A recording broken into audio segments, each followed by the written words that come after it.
wano mu programu Sumulula.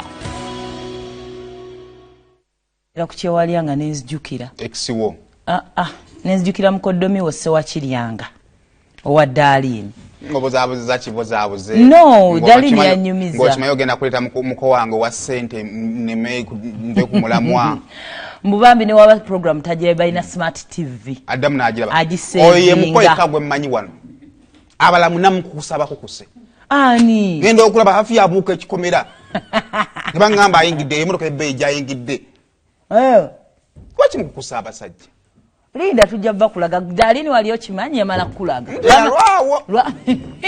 lwamala tuko olunaku olutu teyalwawo yagenda akyali musente Mukama yamuyamba n'afuna omusajja leero mukulaga ekyankugaye munaye yanziruseeko eyo bambi gyatava mu mikolo mwe mutambulirawa ku nguudo z'emakindi ondeetera ate gwe naawanga transport naye mwamesa kiwa kiyanga buli wanda banjokya ate n'obugambo leero nsanze siri bulungi kwatamu eky'ekkumi tumutumiddeko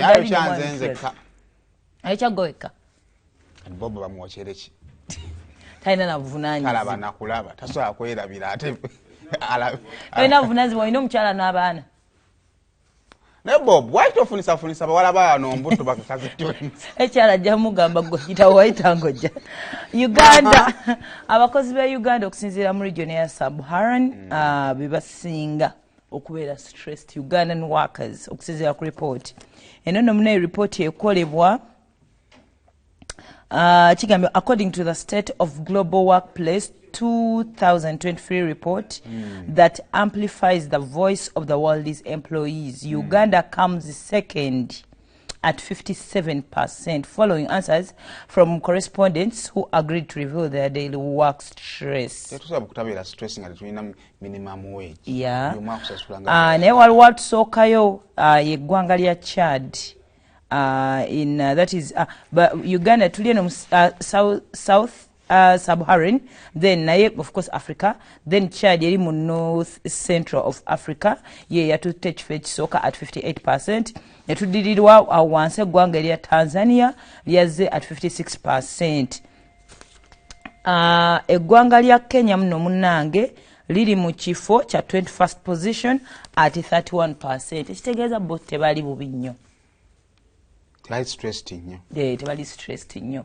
Kakati nno munnaye ekyokera ddala nno kyekyo sema kwa twali tunoonya ensonga ddala kyekisinga stress nga bannayuganda because at the end of that day bwe tumala okusoma bannange buli omu kyayagala whether osasulwa ssente mmeka oba mmeka omala nokolaakolayo n'emyaka egiwera n'oli okugamba no I am not worth this pay. Naye ffenna bannange buli lunaku omuntu akeera ku makya n'agenda mu tawuni ogamba oyo nno kale atayina kalimu aliko oyo nno kale anti nedda omulimu kisooka posisi y'omulimu kugufuna omala okugufuna gutandika okukulya transport n'okitegeera nti si buli musaala nti musaala kati olumu nga just kati nowaliyo nno nga omusaala gwonna gukola mu transport kati waliyo bali ate ng'ayongeramu n'eze naye nga bunaku akeera ku makya n'agenda nze ninako we nasookerako nakuba just try nga nibo bampako nokutya mutwalo 15 ale ngenze mugeyeena I know naye ate nakolayo omwezi gumu ngenda okuwuliranga lwe neebase nnyo nesirinya taxi nenya boda ya mutwalo kati ndaba ate kikyakola kati jjukira omulimu osooka kulwana gufuna kati bw'otuuka wano mu ebyaffe olina okugulayo ku bugoye kati ate mwe mugenda okusima ogenda weba kuyita hafi noga nsima kati boda siri comfortable nayo kati ogenda okutanga okuba stress nga mulimu gwe kutawaanya omulimu gugenda okutta ogwagala naye ebigubeezaawo kale tuyinza oba tukiwanvuiza nti tukiteeka eno naye ogenda ku mirimu gyaffe gino egya bulijjo nowe bali kiduuka ng'okigenda mu tawuni omwana akeera ku makya n'agenda ayenze saayina mugana nga omulenzi nga n'ekiduuka kyakola mu tawuni awo naye nga nze amuwa transport otuuka time ng'omulimu ogulina naye nga buli akuwa transport waamu kwakwerekereza ebigambo because sometimes tugenda ne tugamba sooka ofuna akalimu ova ewaka ogenda ofuna oguddako ne n'oguddako nga gujja nga tegujja sometimes oli akera ku makyala nga bannange nedda omusajja n'agamba omukyala tuule waka oyo kyanjo kye abala tulimba n'obagamba bampa ne bambi kubanga okimanyi ekiddako oyagala ovaawo ewaka bannaye naye ng'ekisingira ddala bwe guba musaala kati twogere mu jjeno n'abantu bennyini abakera ku makyala ne bagenda ne bakola nga basasulwayo tetulina minimum wage zandibadde ssente ezessalira ffe tuli wano ku Masengere ne semu gwe ntula ne ku seti ye musimanyi ssente mmeka ze bamuwa omuntu omu yaŋŋambako ekigambo kireke naye kyankubamu kyakuba wala no like he looked into my papers but it was after increment lijo naawe kitegeeza ng'ofuna zino. Wow. But it happens. Yeah. It happens. Nti emirimu buli omu of course kigenda the way you bargain abiki. Nikala tibone waffe bitutawaanya omusala gwaffe bitawaanya ffe biyinza okuba ku muntu wabyo tubikola makulu. Nti gwe oyinza obutafuna ssente zikola ki zikumala olwa expenses n'ez'okola ki n'ekyokubiri oyinza okuba value gyojja wano nnene egattiza ku musaala. Nenjagala okuma akafaananyi ku mwana akola mu ofiisi nga bw'ayingira taddamu kufuluma paka bw'asayininga out. Omwana akolanga mu bank. Akola mu banka nga talifunayo olunaku oli n'amukubira essimu n'amugamba nti nakulabye okola bw'oti mbadde nsaba onkolere kino. Ayingira lumu ate nno waliwo chiki yali akola mu banka mukwano gwange nangamba mutulaba kubeeraawo ekisokera banka eringa bantu bali mu limelight. You have to live a very high profile life. Ani agenda kwesigisa ne ssente ze ng'otula ku boda as if otambula n'ekisawo bw'oti kyolanga they take loans bagula obumotoka. Oyina okuwunya obulungi perfume oyina okuba nga ya bbeeyi abantu bagenda osavinga ba bbeeyi okwata ssente z'abantu oyina okulabika obulungi akaviri kalina okubeera nga konna buli ssaawa oyina kuba neat. Kati lwakuba kyeyabayambako okukendeezaako kati ndaba institution ezisinga baleetawo uniforms nti kale ogumanya kati obugoye bambi awo bakendeezezzaawo kubanga govanga ku ngoye nga buli lunaku wano mugenda ne mutulagira akagato. You have no idea. Kati waliwo gosanga tannaguma bambi nga alaba kigenda mu stress ng'esati nakajamala emirundi esatu. Ngenda kulabika nti anganjize. Kati nno waliwo kati emirimu kati ojja kwesanga kati ngaffe. The sometimes olumu n'ekinkwa mugenda ne ngamba why nkolera 2 hours bw'ozigattagatta kuva nazuukusa okuva ewaka paka zenvudde ku station hours zange nga 5 zenjokyezaawo. Waliyo kati neŋŋumira kooli agenda ku 2 takeera nnyo nganze n'avaayo ku 2 ez'ekiro. Nze kati mu lunaku nsobola okubyanzaawo nenjiyiyayiya waliwo atasobola nga ne Saturday akola half day. Lwasobola okukoza ku ngoye ate Sunday awumule mu Monday addemu ekintu kyekimu naye nga ssente bwe zijja ku mwezi olemwa. Aliwo ekintu kisinga ku stress nga ssente ozirabako naye ng'olaba ssente zonna zigenda nga kyamazima ozirabyeko naye nga bw'ojjako renti bw'ojjako ebbanja ly'edduuka bw'ojjako wa boda akuvuga tosigazaawo wadde ate ng'olina kuddayo kukola. So abasinga Uganda we tuli tugenda ne tukola olumu n'akasente ne tukafuna naye tosaana savingako 10. Meanwhile we are living in a country abagenda okugamba afe yatandika ddi okukola myaka 10 talina yadde n'akataka talina yadde n'akamotoka. Batandika okutujjukiza okuuma naye tuwummule tulaga wanze nali ndi ttiimu muntu wummula mangu naawe kennyini ng'okooyo oli kuwummula mangu naye omulire ku ki tandise okulya ebigambo byange. Omusaala kintu kikulu nnyo mu ggwanga ng'eryaffe particularly in Uganda bwe tutalina minimum wage. Kintu kikulu nnyo. Ebintu ebirala ebisinga stressinga abantu ku mulimu tuyina now when it comes to wetunulira ku minimum wage wetugenda oyingirira ku job insecurity. Hey. There is a workplace ayiwe gye nakolera naye semo buli lunaku buli lwomala okukola lwobala nga buli lunaku omanyi omulimu gugenda olw'enfuluma bulwadde bw'emitima bwa banange tolinaako kyolowooza nti munnange kale mmanyi kale wadde naye ezo gye mirimu gyerabakolera babbigiina era ekyo ekirungi batawusa waliyo abantu abaliyo nga kati ffenna for example twatandikirayo nga tuli babbigiina saa zino nga bakyaliyo nga ngamba obona abeerawo atya nze awo nga nnavaawo.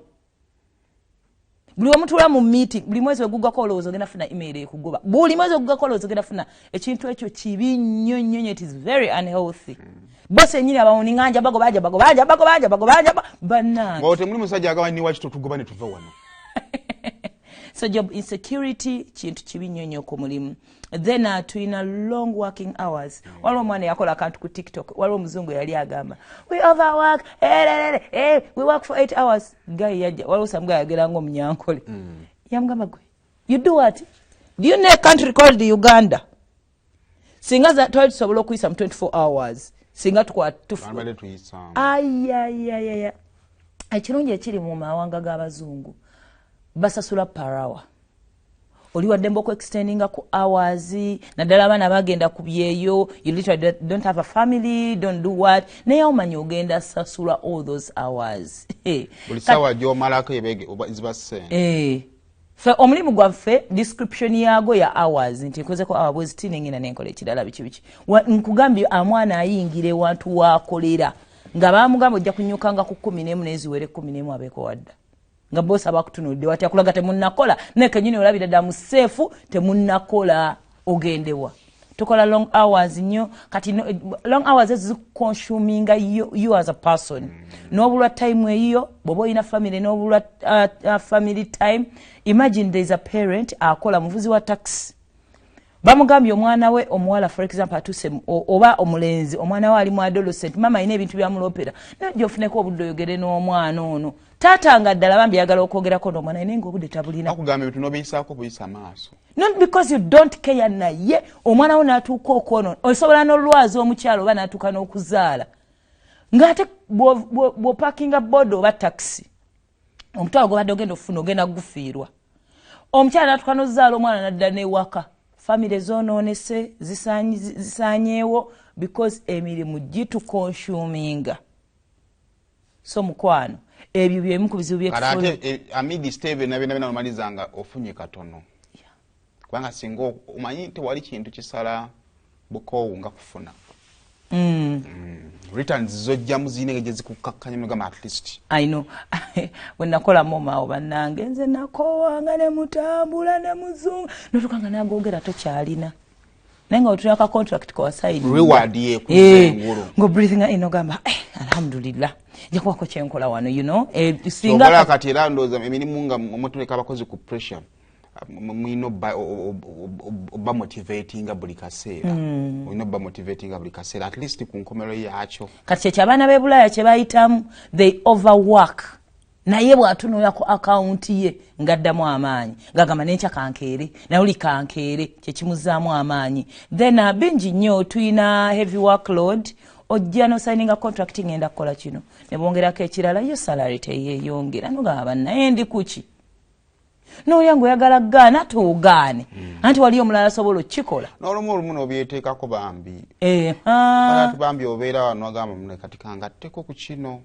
n'okigattako kangatteko kati bambi gwe oyima ogamba bwe naabigattako bajja kundaba bampite ne batakuyita ne baleeta kihafi nekijja kyo bambi excitement kuba kiyambako nga kiyingira nekikolaga contract tulaba tunogamba kale konguzi nga mutima owulira ofa so kakati ebyo nayo bistressing tuli kati nga nagaye muno tetulina wage Uganda nzigo weeguyo okufuna akalimu more than your bosses need you kyekitufu buli omu yandibadde yeetaaga munne because nawe okera ku makya n'ogulawo telefone nayo naye nga tusobola addo tuna mu kamera byanjawulo nnyo buli omu yandibadde oba osobola kuba osanga abaproprietary abamu balina background ya media ntosobola kukola byonna yes so buli omu yandibadde yeeguya munene ate wano mu Uganda kirala nnyo fe abakozi tweguya nnyo awe mugenda okugiramu harassment bosi buli sawa n'akulangira n'akuvuma n'akola ki but because you need that job mpera nnyo example wano kuba wenkola ne buli omu gyakola omanyi kyoyitamu harassment nyingi nnyo abaana abawala abalenzi bali harassed sexually harassed abalenzi so bosi ngakola compliment sawa sawa n'okuyitako nakukwatako supervisor ono gabannaye mulomu abalenzi mwe banyumira nenga omukazi tomwagala ajja kukwateko yino mukube ngumi so ebyo byonna n'osigala ng'okola ewantu abaana bawala bangi baapulayinze emirimu kuva ku supervisor muyitamu n'akola ki ebyo byonna it is not okay, it is not professional at all, but we need jobs. Konsite wali kintu kiyinza kuluma mwana wa buwala nga buli kimu ekyetaagisa kikoze mu butuufu bwakyo naye ng'oli amulaga nti okusobola okuva kati ku level kwali okudda ewala waliwo already carpet erina okukola ki carpet erina okusooka okubeerawo kati nabeera wakati awo omanye ensi eno egenzeemu ekyoyooyo ekyo kusi tewali kintu kibi nga gwe weebuuzaako butakuwa nawe kyolowooza yesu tugenda kufuna amagezi nowootaga waliwo amagezi gowulira nga nawe ge weetaaga at least ove ku mulimu nga kubasa tubaobuuza bagambye kituufu vaayo tokigwanira musajja akwesibyeko oyagala kuvaayo naye at least weetagayo amaloboozi nga 2 akagamba vaayo naye nga buli gwosanga ogamba munange ate munange ovaayo onaakola ki kati embeera eyo yokka okitegeera ndowooza bingi nnyo discrimination ne bakusosola tulina obusosoze mu mawanga obusosoze mu myaka mu sexi abakazi mu kino temujja kisobola opportunity ne baziwa abasajja bingi nnyo obusosoze